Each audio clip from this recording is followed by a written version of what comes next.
I think there must be a term to describe what is being done here. It's when you say you're doing something, but you're doing the exact opposite.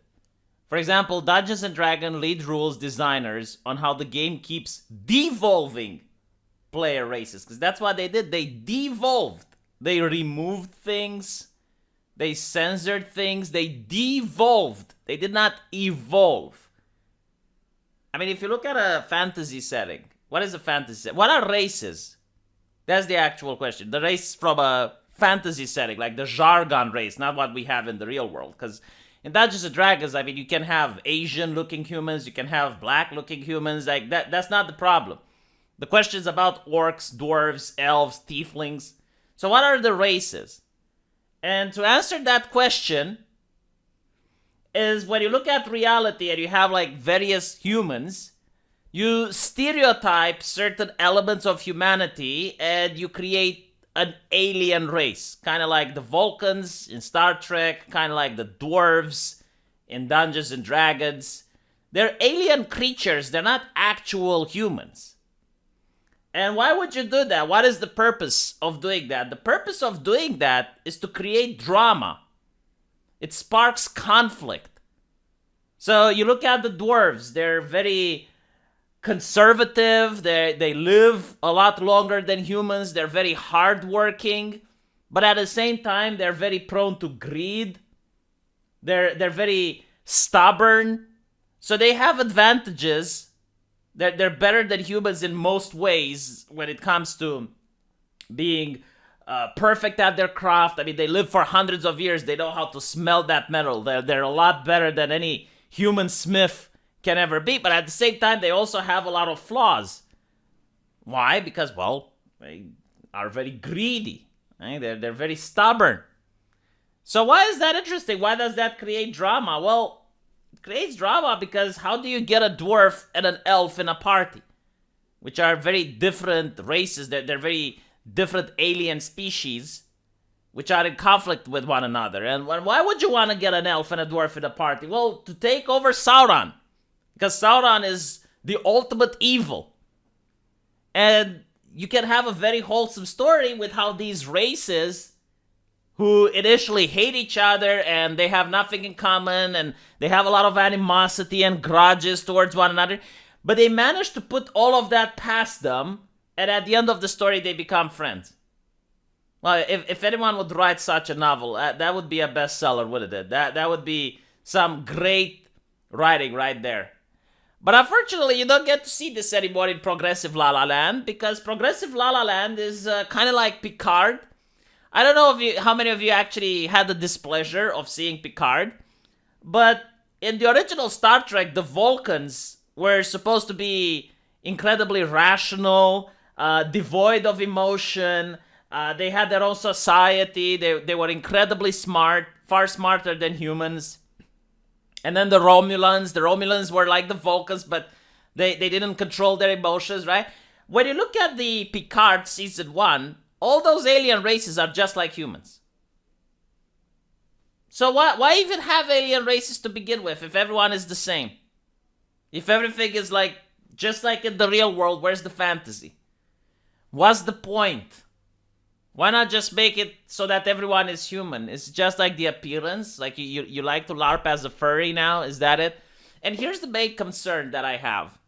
Instead of the company focusing on creating interesting new game mechanics, focusing on creating interesting new scenarios, focusing on creating interesting new classes or spells or feats or anything like that, what they're focusing is on censorship, sanitizing the game, devolving the game, removing stuff from the game. So their idea is that the game right now is bad, but if they keep removing things from it, eventually it will become good. So if they remove, for example, the alignment system from races, okay, now the game is better because races don't have an alignment system. If they remove the concept that some races are inherently evil, demons, for example, like demons are supposed to be inherently evil. Well, no, not anymore, because that's not very progressive now, is it? Angels are supposed to be inherently good. Oh, no, not really, because now it's... So, you can see the conundrum. Now, the thing is, I, as a game master, I don't need to care about what they're doing. In my universe, I can still make demons be evil. I can make angels be good. I can flip them around if I want. I can make angels be evil and demons be good. I can just not have them all together because I'm the game master. I can make whatever story I want. But the problem is that the company which is actually supposed to improve the game, to make new game mechanics, to make new stuff, to make interesting scenarios, is not doing that anymore. And I don't even know why I should buy their latest book, honestly. Because all it is like the previous book, but with stuff removed from it. I asked other people who bought it, that they said, yeah, it's pretty much like 90% like what was up till now. They just removed stuff from it. So it's like an inferior product. It's like buying China's new Fight Club, where they edited the ending, and the cops actually win, and they prevent the buildings from collapsing, and they arrest the main character, and they put him in a mental asylum. Why would I do that? Like, I already know the ending of Fight Club. It's great. I like it. Why would I want the censored version? Why would I pay money for that? Why would I pay my... It is what it is, you know? And it's quite a shame because Dungeons & Dragons managed to survive the Christian controversy, where the Christians were saying that Dungeons & Dragons are sending kids towards Satan and all that nonsense. And they managed to keep doing what they were doing, and the market supported them. But now they can't manage to get past this woke indoctrination, because woke people aren't creative. They can't do anything. So the only thing they can do is they can remove things. It's pretty much what Blizzard is doing with World of Warcraft. Instead of creating a new and interesting expansion and focusing on creating new and interesting patches, what they're doing is like, all right, let's devolve time and effort into figuring out which NPCs have problematic names, to remove McCree's name and replace it with something else. You know, like that's what they're focusing on now. Like they get into these companies, these ideologues, these moral busybodies, and they subvert what the company is supposed to do, like creating a good product, and it's turning into sanitizing the product, like making sure that there's nothing that they find offensive. It's not that the offensive doesn't sell. In fact, at this point, I don't even think I want to spend money on something that isn't offensive. So no, like offensive would sell very well. The problem is that they don't want you to see it. So they want to be mummy and dad and decide what you can see and what you can't. And because of that, I can't support Wizards of the Grand Coast anymore. It's very sad, you know, because Dungeons & Dragons is something that I really liked when I was a teenager. I mean, I was really into the world of Faerun, and I really loved a lot of Dungeons & Dragons scenarios, and I don't think I'm going to get that anymore.